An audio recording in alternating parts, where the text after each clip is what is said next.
नारायणं नमस्कृत्य नरं चैव नरोत्तमं देवीं सरस्वतीं चैव ततो जयमुदीरयेत्।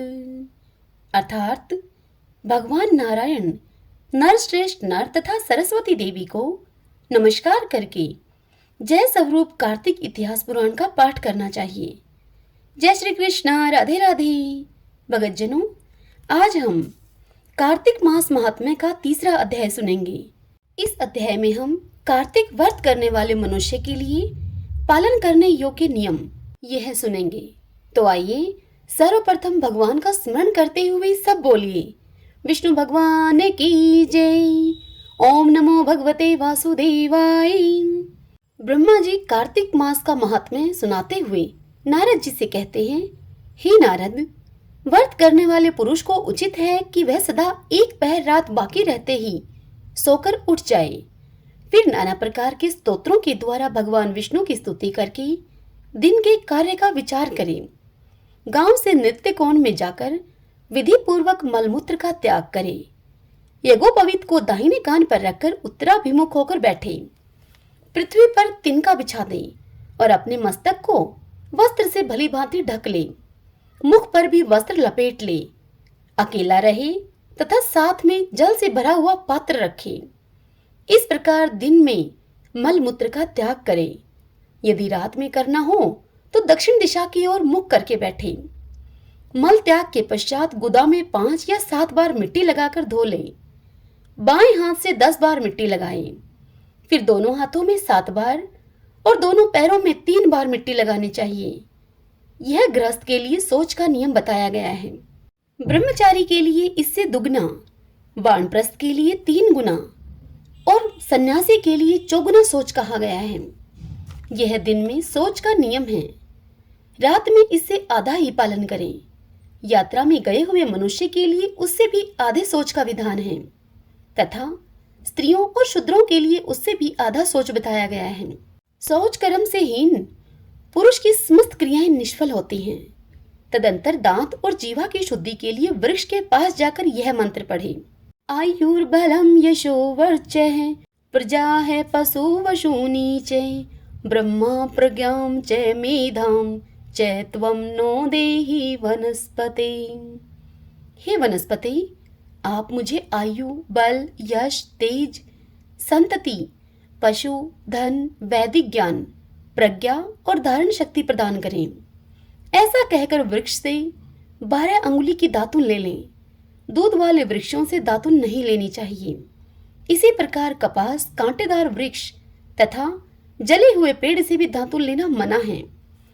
जिससे उत्तम गंध आती हो और जिसकी टहनी कोमल हो, ऐसे ही वृक्ष से दंत धावन ग्रहण करना चाहिए।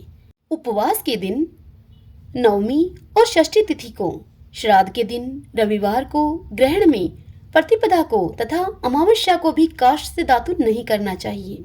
जिस दिन दातुन करने का विधान नहीं है उस दिन 12 कुल्ले कर लेने चाहिए। विधि पूर्वक दांतों को शुद्ध करके मुंह को जल से धो डालें और भगवान विष्णु के नामों का उच्चारण करते हुए 2 घड़ी रात रहते ही स्नान के लिए जलाशय पर जाएं।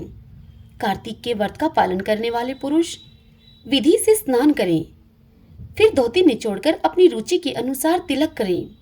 तत्पश्चात अपनी शाखा के अनुकूल आहीनक सूत्र की बताई हुई पद्धति से संध्या उपासना करें। जब तक सूर्योदय न हो जाए तब तक गायत्री मंत्र का जप करता रहे। यह रात्रि के अंत का कृत्य बताया गया है। अब दिन का कार्य बताया जाता है। संध्या उपासना के अंत में विष्णु सहस्त्रनाम आदि का पाठ करें, फिर देवालय में आकर पूजन प्रारंभ करें। भगवत संबंधी पदों के गान, कीर्तन और नृत्य आदि कार्यों में दिन का प्रथम पहर अपना व्यतीत करें। तत्पश्चात आधे पहर तक भली भांति पुराण कथा का श्रवण करें। उसके बाद पुराण बाजने वाले विद्वान की और तुलसी की पूजा करके मध्याह्न कर्म करने के पश्चात दाल के सिवा शेष अन्न का भोजन करें। बलि वैश्वदेव करके अतिथियों को भोजन कराकर जो मनुष्य स्वयं भोजन करता है उसका वह भोजन केवल अमृत है। मुख शुद्धि के लिए तीर्थ जल अर्थात भगवत चरणामृत से तुलसी का भक्षण करें, फिर शेष दिन सांसारिक व्यवहार में व्यतीत करें। सायंकाल में पुनः भगवान विष्णु के मंदिर में जाए और संध्या करके शक्ति के अनुसार दीप दान करें। भगवान विष्णु को प्रणाम करके उनकी आरती उतारें और स्तोत्र पाठ आदि करते हुए प्रथम पहर में जागरण करें। प्रथम पहर बीत जाने पर शयन करें। ब्रह्मचार्य व्रत का पालन करें। इस प्रकार 1 मास तक प्रतिदिन शास्त्रोक्त विधि का पालन करें। जो कार्तिक मास में उत्तम व्रत का पालन करता है वह मनुष्य सब पापों से मुक्त होकर भगवान विष्णु के सालोक्य को प्राप्त होता है। कार्तिक मास आने पर निषिद्ध वस्तुओं का त्याग करना चाहिए। तेल लगाना, ड्राई अन्न का भोजन करना, तेल खाना जिसमें बहुत से बीज हों, ऐसे फलों का सेवन तथा चावल और दाल, ये सभी कार्तिक मास में त्याज्य हैं। लौकी, गाजर, बैंगन, वन भट्टा, बासी अन्न, भंसीड़, मसूर, दोबारा भोजन करना, मदिरा, पराया अन्न, कांसे के पात्र में भोजन, छत्राक, कांजी, दुर्गंधित पदार्थ, समुदाय संस्था आदि, इनका अन्न, वैश्य का अन्न, ग्राम पुरोहित और शूद्र का अन्न और सूतक का अन्न, ये सभी त्याग देने योग्य हैं। श्राद्ध का अन्न, रजस्वला का दिया हुआ अन्न, जनना शोच का अन्न और लसोड़े का फल, यह सब कार्तिक व्रत का पालन करने वाला मनुष्य अवश्य ही त्याग दे। निषिद्ध पत्तलों में भोजन न करें। महुआ, केला, जामुन और पकड़ी, इनके पत्तों में भोजन करना चाहिए। कमल के पत्ते पर कदापि भोजन न करें। कार्तिक मास आने पर जो वनवासी मुनियों के अनुसार नियमित भोजन करता है वह चक्रपाणी भगवान विष्णु के परम धाम में जाता है। कार्तिक में प्रातःकाल स्नान और भगवान की पूजा करनी चाहिए। उस समय कथा श्रवण उत्तम माना गया है।